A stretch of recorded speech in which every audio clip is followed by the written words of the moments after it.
Hello all, DrunkenGamer here, and it is the 11th of November, and I am having my daily beer, and I thought I'd get the video done at the same time. Today's beer, I went on a bit of an explore at the weekend and discovered a bunch of regional ales at Marks and Spencer's, so I have a selection of them to go through. Today's is Lincolnshire Mocha beer from the Batesman Brewery in Wainfleet, Lincolnshire. Exclusive for Marks and Spencer's. It's supposed to taste like mocha, so coffee and chocolate. Let's see.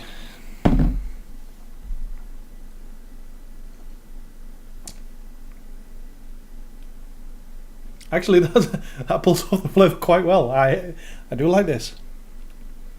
It's got that acidic coffee taste, and then that tangy aftertaste of proper chocolate. Well, today's video, thinking of things to do, and realised that we didn't record the podcast this weekend. I was just too preoccupied to do it, and Gao had errands to run, so we didn't do that.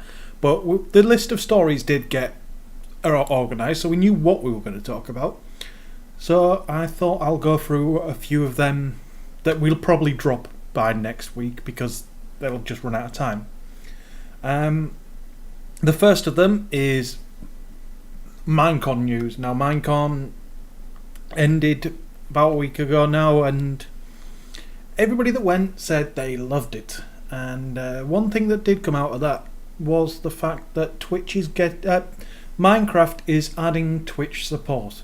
Now, the number of things that are adding Twitch support is quite incredible. It's testament to the fact that Let's Play is so popular on YouTube and in general that everything is building in live streaming from the get-go. This is great as long as they keep allowing you to take those videos and put them somewhere else. If they block it like they plan to on the PS4, then that starts questioning things. Don't worry, I will find a way around that for my PS4. But anyway, that's good news. The fact things always work better when they're built into the client, so not having to run fraps alongside the client means you can run the client. You can have Optifine running at higher quality, so your images look better. You'll get less lag spikes and all that shit. So good times. Definitely a good thing to have. What was the other one? Extra Life. Now, Extra Life is the Child's Play charity, charity that raises money for children's wards in hospitals to get them gaming stuff. Now, the other week there was a bunch of places. Rev 3, I think Destructoid did one. They all did 24-hour gaming events, 24-hour live streams, 24-hour podcasts, and so on and so forth to raise money for the charity. Now, it turns out that while that was going on, some heartless cunt decided to try and DDoS the site. It's literally took the site offline by just overloading the servers. Nobody stepped forward and said who they were and why they were doing it, but it sounds to me like it wasn't directly aimed at Extra Life, or if it was, then dear God, somebody needs a beating. I'd imagine what's more likely is that something on the same network as the Extra Life charity pages was under attack. It's still just pathetic. I'm going to leave it there. Because I could rant about people who just do these DDoS attacks for the fun of it, and I think the word cunt sums them up perfectly. Other ones that are time sensitive, blah blah blah. Lego minifigures online. Now, here's hoping that it is better than the last Lego Online MMO. but it's based around the minifigures, so it stands a much better chance. Funcom have opened up the beta sign-ups, so if you want to get involved in that, I suggest you head on over to the site. I'll put a link somewhere down here, wherever YouTube have moved the comments to, because they've redesigned the site. Go sign up. It looks like it's going to be basically a giant Lego City Adventures, and could be quite good. Last one for now. Latest Humble Bundle. Now the Humble Bundles are getting a bit carried away at the minute. Just going to quickly load the site. So they've got their weekly sale, which is this week. The weekly sale is Daedalic Entertainment. So you've got Edna and Harvey, you've got Chronicles of Shakespeare, Deponia, and basically proper point-and-click adventure games. So well worth a couple of dollars. There's 2 days left on that, so let's see where that. I wonder what comes up next. But the main bundle, which has 7 days left on it, so may have ended by the time the podcast gets aired, is the Warner Brothers bundle. Now, this bundle contains Scribblenauts, Batman Arkham City, Arkham Asylum, Fear 2, Fear 3, and Lord of the Rings War in the North.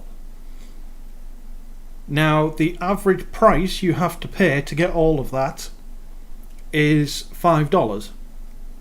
And I can tell you, having played Scribblenauts, Arkham City, and Arkham Asylum, those three alone are worth more than 3 times that. They're worth $5 a piece, minimum. In fact, I paid full price for both Arkham City and Arkham Asylum, and I don't regret that in the slightest. But that's running. Go try it out. It's heavily supporting a charity. It's supporting the We Can Be Heroes charity, which is the Marvel-run charity. But Humble Bundle. There was something else. Today, about 2 hours ago. Well, I'm guessing that based on the email I got 2 hours ago, the Humble Store launched. Now, the Humble Store already existed. This is a bit of a grey area. Now, for a while now, the people behind Humble Bundle have been assisting indies by allowing them to sell their games via a widget called the Humble Store. So that basically the Humble Bundle people would take care of all the payment shit that needed to be done, so all the PayPal, all the Amazon Marketplace, all of that, and basically allow the independents to sell their game without having to sign up to things like Steam or Games for Windows Live or Origin, or get roped into any of these storefronts. They've got control over their prices. They can decide when they want to drop the price or not, and they can decide where to give offers, and they've got all the control over it. The only thing Humble Bundle did was actually handle the payments. Now, today, the store became more of a tangible thing, because they have actually launched the Humble Store. It's a new tab on their page and contains, basically daily offers. Today, you've got Don't Starve, up for $8, down from the $16 that it normally is. Prison Architect down from $30 to $14. Rogue Legacy, Gunpoint, which I highly recommend, down from $10 to $5. And it's just going to be a series of them. Now, the daily offers will go away, but they still will also have the other games on the store. So hopefully this will become more of a big permanent storefront for them. It's only launched today, so I can't say for certain that there's going to be a big storefront, but you would hope so. It's just interesting to see that that's where they're going. The store, the charity side of it, because one of the things of Humble Bundle was that you could choose to give it all to charity, or a certain percentage went to charity. Every purchase on the store is a set 10% cut that gets split between the 5 main charities. So every purchase gets that 10% given to charity. So it's still keeping all of its morals. The independent developers are still in control, and Humble Bundle have taken their natural progression. You still get Steam keys, so... Well, actually no, I haven't confirmed this, but there was somebody mentioning earlier that you don't actually get keys anymore. You pair the thing with your Steam account and the game gets credited onto your account. Because it turns out there were some unscrupulous gits out there, if this is true, that were buying the Humble Bundles at $1 and then selling the Steam keys on for more than that. Now, gotta love entrepreneurial spirit, but no, that's just wrong, guys. But anyway, I think the video's been going for about 10 minutes now, so I'm going to end it there. I'm going to go to my coffee chocolate beer, which is actually, it really is nice. And I'll let you escape. See you tomorrow.